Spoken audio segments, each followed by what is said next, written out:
Ողջույն Օրագիր Նյուզի սիրելի հետևորդներ, այսօր տաղավարում ես հյուրընկալվել է Գինեսի և Ջութազնագրքի ռեկորդագիր Աշոտ Եղյանը, ողջույն Աշոտ ջան։ Բարև ձեզ։ Շնորհակալ եմ հրավերս ընդունելու համար։ Շնորհակալ եմ հրավերի համար։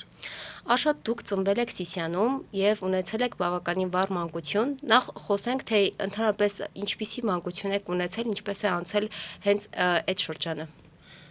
Դե իմ մանկությունը անցել է շատ հետաքրքիր։ Ես միշտ սիրել եմ ֆիզիկական աշխատանքներ, ֆիզիկական շարժումներ, ֆիզիոլոգիական շատ եմ սիրել, միշտ սպորտը շատ եմ սիրել, միշտ ձգտել եմ տենց սպորտային խաղերով զբաղվել։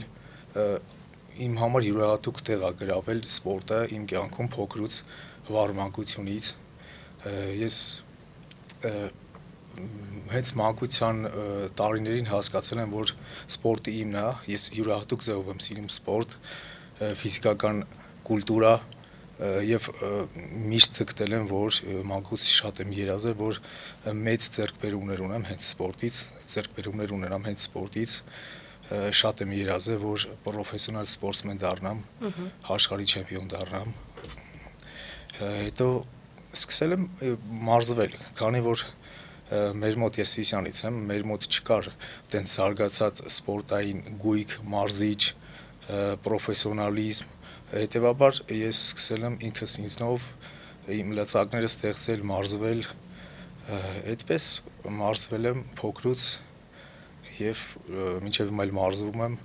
արդեն 7 հատ գրանցված աշխարհի ռեկորդ ունեմ, Գինեսի համաշխարհային ռեկորդների գրքում գրանցված պաշտոնապես։ Նշեցիք, որ հիմնականում դուք ինքնուրույն եք սկսել զբաղվել սպորտով, այսինքն դուք եք միջոցները ստեղծել։ Խոսենք նրանից, որ ինչպես կարողացաք այդ միջոցները մարզվելու համար գտնել, որ ձեր տարբերակը ունենաք, մինչև ավելի պրոֆեսիոնալ միջոցներով մարզումները իրականացնելը։ Ոնց այդ ամեն ինչը եղել։ Գիտեք, դպրոցական տարիքից հիմնականը զբաղվել եմ տրինաժորով, հետո որ արդեն տարիքդ մեծանում է, մի քիչ ավելի ես հասունանում, ավելի ոնց որ դռներ բացվում են քո առաջ,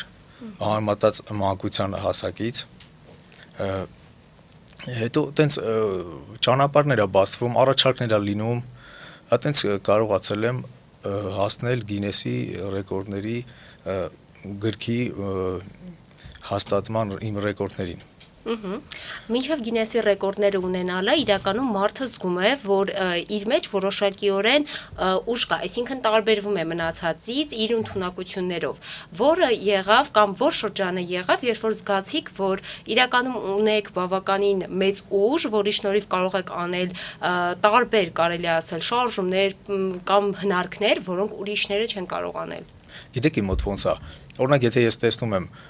X ռեկորդակիրը կամ չեմպիոնը ինչ որ մի հատ վարություն անում կամ ինչ որ մի հատ ռեկորդ է ուզում անի կամ սպորտային ինչ որ մի հատ վարություն անում, ես եթե զգացին, որ կարողանում եմ անեմ, իմ մոտ տենց է, իմ ռեկորդները տենց է ստացվել։ Ես երբ տեսել եմ, օրինակ X իմ առաջի ռեկորդները, որ ես տեսել եմ, մի անգամից համոզվել եմ, որ ես կարամ անեմ։ Ուղղակի մնում է մի քիչ մարզվել, մի քիչ աշխատել, որպեսզի ստացվի։ Իմ պատկերացրածի պես մարզվել եմ, ստացվել է։ Իմ մոտ ես տենց եմ կարացել հասկանամ, որ ստացվում է, թե չէ։ Որն է եղել առաջին ռեկորդը կամ առաջին ռեկորդը չէ, այսինքն առաջին լուրջ հնարքը, որը մոտեցնում էր դեպի Գինեսի ռեկորդին։ Այդ ճկուտ մատերով եմ ես deadlift արել, հայերեն թարգմանաբար ձգումվեր վարություն է կոչվում։ Աշխարհի ռեկորդը եղել է 1069 կիլոգրամ, աշխարհի գործող ռեկորդը իտալացի մարզիկն է արել։ Ես որ ես տեսա մի անգամուց իմ մեջ ներքին ձայնը ոնց որ ինչ ուշեր, որ հաստատ մենք կարանք անենք։ Իմ առաջի ռեկորդը սենց է ստացվել, այդ պատմությունը առաջի ռեկորդի հետ տենց է եղել։ Հետո որոշ ժամանակ մարզվել եմ, ստացվել է։ Իրականում շատ ենք տեսնում, որ հենց ռեկորդակիրները մատներից կենտրոնանում են ճկույտ մատի վրա, որպեսզի ուժային տարբեր վարժությունները իրականացնեն այդ մատով, ինչով է դա պայմանավորված ու իրականում ռեկորդներից հետո արդյոք ֆիզիկական վնասներ չեք կրում, որովհետև իրականում դժվար է այդ ծանրությունը պոկել տեղից ընդամենը մեկ մատի շնորհիվ։ Տեսեք, ես հատուկ չեմ կենտրոնացել ճկուտ մատի վրա, ուղղակի ինքնաբերաբար տեսել եմ, այտենց է ստացվել, որ տեսել եմ, արել եմ։ Հենց չի, որ ես կենտրոնացած եմ ճկուտ մատի վրա կամ ինչ-որ ուրիշ մատի վրա։ Ես նայում եմ ինչն է ինձ դուր գալի, ինչն է իմ համար հետաքրքիր, փորձում եմ անեմ։ Այդպես է։ Նաև բավականին ապշեցուցիչ էր, երբ որ անվադողերով կարողանում էիք հենց պլանկաներ պահել ու բավականին մեծ ծանրություն էր դա, դրան անցումը ինչպես եղավ։ Տեսեք, ինչպես ես ասացի, ես հենց տեսա ինչ-որ մատ վառություն տեսամ, ինձ դուր եկավ, ինձ հետարքրավ, ես անպայման փորձելու եմ անեմ։ Ես իմ մոտ տենց է, էլի։ Ես տեսամ այդ ռեկորդը Գինեսի սայթի մեջ էր այդ ռեկորդը։ Տեսել եմ, հետարքրել է, ինձ թվացել իմ ներքին ձայնը ոնց որ ինձ հուշեր, որ կստացվի մեր մոտ։ Ընդհանրապես մնում է փորձենք։ Եվ մի քիչ փորձեցի, ստացվեց։ Քանի որ մենք միայն տեսնում ենք արդյունքը եւ մենք չենք տեսնում օրինակ այդ արդյունքից առաջ ինչ քայլերը կատարած է, արդյոք այդ վարժություններից առաջ նախապատրաստական շրջանը ոնց է լինում, որովհետեւ իրականում միանգամից այդպիսի ծանրություն բարձրացնելը հաստատ հնարավոր չի։ Իրականում դա միանգամից չի ստացվում, չի լինում, պետք է քիչ-քիչ փորձես, քանի որ քաշը ծանր է, հետեւաբար պետք է քչից սկսես։ Խուսափելու համար վնասվածքներից եւ այլը քչից սկսում ես, մարզվում ես, ու հետո կոփում է քո մարմինը, ադապտացվում այդ ամեն ինչին ու հասնում ես քո ուզածին, շատ աշխատելուց հետո։ Նաև քանի որ բավականին տարբեր ռեկորդներ եք ունեցել, իրականում թե դրանք դրական հետևանքներ են ունենում, բայց նաև կարող են ունենալ բացասական, քանի որ ֆիզիկապես մարդու վրա կարող է որոշակի ազդեցություն թողնել։ Արդյոք ինչ հետևանքներ եք ունեցել այդ ռեկորդներից հետո եւ իրենց այն մյուս բացասական կողմը ցույց տանք, որ դրանք ինչ են հանգեցնում հենց մարդու առողջության վրա։ Տեսեք, ամենաառաջինը պետք է ուշադիր լինել։ Օրինակ իմ կարիերայի մեջ, ռեկորդային կարիերայի մեջ դեռ փառք Աստծո ես չեմ հանդիպել լուրջ վնասվածքներ չեմ ստացել։ Ճիշտ է, շատ մեծ քաշերի հետ է իմ գործունեությունը հիմնականում լինում իմ մարզվելու ընթացքում, բայց ես փառք Աստծո դեռ լուրջ վնասվածքներ չեմ ստացել։ Վնասվածքներ ստացել եմ, բայց փառք Աստծո դրանք լուրջ չեն եղել։ Նաև երբ որ մարդիկ մտածում են, որ նման ռեկորդներ սահմանելը իրականում նյութական նպատակներ ունի, քանի որ շատերը կարող են օրինակ ցանկանալ ռեկորդներ սահմանել, որպեսզի ֆինանսական շահույթ ստանան, այսպես ասած։ Իրականում եկամուտ արդյոք բերում է ռեկորդներ սահմանելը։ Ես չգիտեմ, օրինակ ես Հայաստանում եմ ապրում, ես հայ եմ, 2 տարվա մեջ հասրել եմ 7 հատ ռեկորդ սահմանել, պաշտոնապես գրանցված եւ չեմ ստացել ոչ մի դրամական պարգևներ, չգիտեմ, միգուցե ուրիշները ստացել են ռեկորդ սահմանելուց, ես ամեն դեպքում չեմ ստացել։ Ես կարող եմ դա պաշտոնապես արձանագրել, ասել ձեզ, որ դա այդպես է։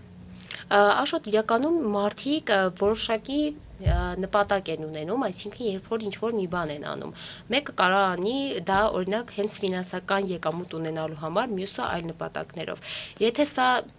ձեր հոբին է, բայց օրինակ չի կարող բերել որևէ ֆինանսական եկամուտ, որը կարող է նպաստել նաև որպեսզի դուք օրինակ հոգաք ձեր ծախսերը։ Արդյոք ձեր նպատակը ո՞րն է, այսինքն ռեկորդներ սահմանելը, ձեզ համար ինչ է դա իրականում նշանակում։ Իմ համար ամենակարևորը ես շատ եմ սիրում, ես սիրով եմ այդ մարզվելու, գնում մարզվելու, ես սիրով եմ այդ ամեն ինչին հետևում, անում, զբաղվում, հետևաբար ինչը որ սիրով ես անում, իմ կարծիքով հաստատ ամեն առումով իր բարիքը կտա։ Մնում է ուղղակի իմ կարծիքով որպես ռեկորդակիր ես կարող եմ ասել, որ պետք չի, օրինակ 7 հատ ռեկորդ եմ արել ու ոչ մի ֆինանս ոչ մեկից չեմ ստացել, դա ինձ չի կանգնեցնում։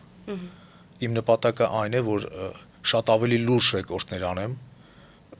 վստահ եմ, որ կստացվի, ֆինանսական էլ կգա։ Նաև ինչպես են ձեզ մոտ ընդունում մարդիկ, քանի որ գիտեմ, որ մանավանդ Սիսիանում մարդիկ մեծ ուրախությամբ են ընդունում, եթե ինչ-որ մեկը հաջողություն է ունենում, ինչ է ընդհանրապես քո ունեցած հաջողությունները բնակիչների համար։ Դե քանի որ ես առաջի Գինեսի ռեկորդակիրն եմ, առաջի սպորտսմենն եմ,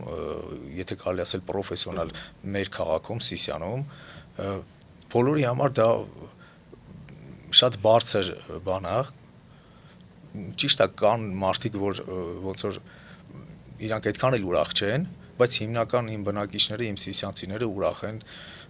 ես էլ շնորհակալ եմ իրանց, որ գնահատում են իմ քրտնաջան աշխատանքը, իմ համար դա մեծ արժեք ունի, եւ ամեն ինչ անելու եմ, որ իրենց սպասելիքները էլ ավելի արդարացնեմ,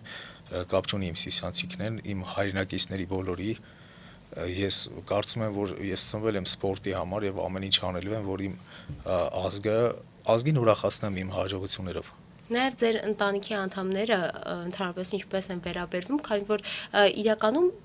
դժվար է, երբ որ մարդը սպորտով է զբաղվում, որովհետև դա իր կյանքի մեծ մասն է լինում ու կյանքի մի հատված հատկացնում ես դու հենց այդ ուղուն։ Դե տնեցիները բնականաբար մերժում են, ես շատ անգամ չեմ էլ ասում, օրինակ շատ մեծ քաշերի հետ եմ իմ առնջությունը ունենում, ես ինձ չեմ ասում, որ չանհանգստանան, հատկապես մայրս շատ անհանգստանում, դրա հետ կապված ես չեմ ասում իրանց, հատկապես մորս չեմ ասում, որ օրինակ 200 կիլոգրամով պլանկ եմ արել կամ 300 կիլոգրամով կամ չգիտեմ X թվով, բնականաբար շատ են անհանգստանում, ինձ չեն էլ թողի, եթե անեմ, ճիշտ է ես բավականին հասուն մարդ եմ, հասուն տարիքի մեջ եմ, բայց անկախ ամեն ինչից իմ ծնողի ասածը իմ համար օրենք է։ Նաև արդյոք ընտանիքում գենետիկորեն դա կապ ունի, որ ընտանիքի մեջ մարդիկ պետք է օրինակ որևէ մեկը հենց սպորտային տվյալներ ունենա, որ դա փոխանցվի, թե մարդը իր վրա աշխատելով կարող է ստեղծել այն արդյունքը, որին ինքը ցանկանում է։ Ես կարծում եմ, որ գեներն էլ շատ կապ ունեն, բայց ամենաշատը աշխատասիրության վրա է։ Եթե ինչ-որ մի բան սիրում ես, անկախ քեզնից ուզում ես անես ու կատարելագործես քո սիրած մասնագիտությունը, սպորտաձևը եւ այլ եւ այլ։ Նաև քանի որ սա իրականում հոբի է եւ այսինքն դուք կարող եք անել այս ամեն ինչը, բայց չեք կարողանա ստանալ եկամուտ, որը իրականում որոշակիորեն անհրաժեշտ է մարդուն հետագա առաջխաղացման համար, ինչ նախաձեռնություն եք իրականացնում, որպեսզի կարողանաք գոնե այդ ռեկորդներից չստացված եկամուտը փոխարինել տվյալ գործունեությամբ ծավալված հենց աշխատանքով, այսինքն սպորտով կարողանում եք ինչ որ գործունեություն ծավալել, որը գոնե կարողանա այդ եկամուտները բերել։ Ոչ, կոնկրետ սպորտով չէ, իմ ռեկորդներով ես դեռ չեմ կարողացել ֆինանս ապահովել, ես նաև խաչքարագործ եմ, իմ գերդաստանը քարի վարպետներ են բոլորը, ես նույնպես քարի վարպետ եմ, գեներով եկել է, ես հիմնականը իմ կարիքները, իմ ֆինանսականը հոգում եմ իմ քարի մասնակից լինելով։ Նաև արդյոք այսօր Սիսիանում տալիս են երիտասարդներին հնարավորություն, որպեսզի նրանք կարողանան իրենց հնարավորությունները փորձել սպորտում, թե դեռևս չկան այնպիսի միջոցներ, որ այն երիտասարդները, ովքեր ունեն ունակություններ, կարողանան զարգացնել։ Ես չեմ ուզում ուրիշի տեղը խոսել, եթե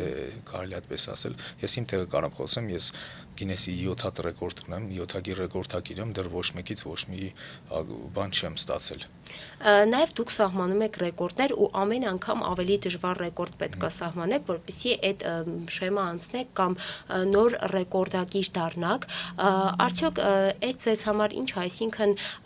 չկա վախ, որ հետո ինչ պետք է լինի, այսինքն հետո օրինակ ինչ կանեմ, եթե ես այսքան ռեկորդները արդեն նվաճել եմ։ Տեսեք, ես հիմնականում անում եմ այն, ինչը որ ինձ դուր է գալիս, ինչը որ ես շատ եմ սիրում։ Հետևաբար ձգտում եմ, որ ուշադիր եմ հնարավորինս մաքսիմալ, որ լուրջ վնասվածքներ չստանամ կամ ընդհանրապես վնասվածքներ չստանամ։ Դե փառք Աստծո դեռ չեմ ստացել լուրջ վնասվածքներ։ Նաև տարիքային շեմը կապ ունի, այսինքն կգա որոշակի տարիք, որից հետո այլևս էլ չեք կարողանա այդ փորձերը իրականացնել, որովհետև վտանգավոր կլինի։ Ես չգիտեմ, ժամանակը ցույց կտա, իմ մարզավիճակը ցույց կտա, իմ օրգանիզմը ցույց կտա, ես հստակ չեմ կարող բան ասեմ, բայց լիքը շատ մեծ տարիքով մարդիկ կան, որ ես անձամբ տեսել եմ, իրանք ինչեր են անում։ Իմ կարծիքով տարիքը այդքան էլ էական չի, եթե դու ճիշտ ես անում քո սպորտաձևը, ճիշտ ես զբաղվում, կատարելագործված ես քո սպորտում, ինձ թվում է ոչինչ չպետք է խանգարի։ Նաև ես գիտեմ, որ նոր ռեկորդ եք ցանկանում սահմանել, իրականում կպատմեք, թե ինչպես եղավ դրա որոշումը եւ ինչ հետագա ընթացք է ունենում այդ ռեկորդների սահմանումը։ Ճիշտ ասած, չէի ուզի փակագծերը բացել, դա շատ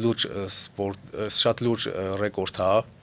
անակնկալ էի ուզում լիներ, բայց ձեր թույլատվությամբ չէի ուզի փակագծերը բացել, բայց կարող եմ նշել, որ շատ լուրջ ռեկորդ է լինելու, շատ ինքը իր տեսակով, իր բարդությամբ, իր ծանրությամբ իմ արած ռեկորդներից երևի մի 10 անգամ ավելի ծանր, ավելի բարդ է լինելու։ Միևնույն ժամանակ ամենալուրջն է լինելու իմ արած ռեկորդների մեջից։ Նաև որպես ամփոփում, ընդհանրապես ինչ նպատակներ ունեք եւ ինչ եք կարծում արդյոք 10 տարի հետո ինչպիսի տեղում ինչպիսի վայրում կգտնվեք, այսինքն ինչ կլինի ձեր կյանքի հետ այդ երկար շրջափուլի ընթացքում ըստ։ Ես հստակ չեմ կարող ասել 10 տարի հետո ինչ կարա լինի, բայց ես սիրում եմ սպորտ, ամեն ինչ անում եմ, որ կատարելագործեմ, ու ջանք ու եռանց չեմ խնայում, որ այն ամենալրջագույնին հասնեմ։ Նաև ինչ խորհուրդ կտակ այն երիտասարդներին, ովքեր ցանկանում են ոչ թե դա վերաբերվի միայն Գինեսի ռեկորդներ սահմանելուն, այլ ընդհանրապես ցանկանում են սպորտով զբաղվել կամ որևէ ոլորտում իրենց հաջողությունը կերտել։ Ինչ պետք է անեն այդ երիտասարդները եւ ինչ կամքով պետք է օժտված լինեն, որպեսզի կարողանան դժվարությունները հաղթահարել։ Նախ պետք է հեռու մնան վնասակար սովորությունից, խմելուց, ծխելուց, չգիտեմ, վատ սովորություններից։ Գիտեք ոնց է սպորտում կամ ընդհանրապես էլի իմ կարծիքով ամենաշատը պիտի շատ սիրես քո մարզաձևը, քո, չգիտեմ, քո մարզաձևը լինի, քո զբաղմունքը լինի, քո աշխատանքը լինի, միայն իմ կարծիքով այդ դեպքում կարաս մեծ արդյունքի հասնես։ Ես մեր երիտասարդներին խորհուրդ կտամ, որ սիրեն, գնան դրա հետևից, ինչը որ սիրում են։ Դե ինչ շնորհակալ եմ նման հետաքրքիր զրույցի համար, վստահ եմ, որ շատ երիտասարդների սա կմոտիվացնի։ Ես էլ եմ շատ շնորհակալ։ Ձեզ եւս շնորհակալ ենք սիրելի հետևորդներ, կհանդիպենք հաջորդ կիրակի։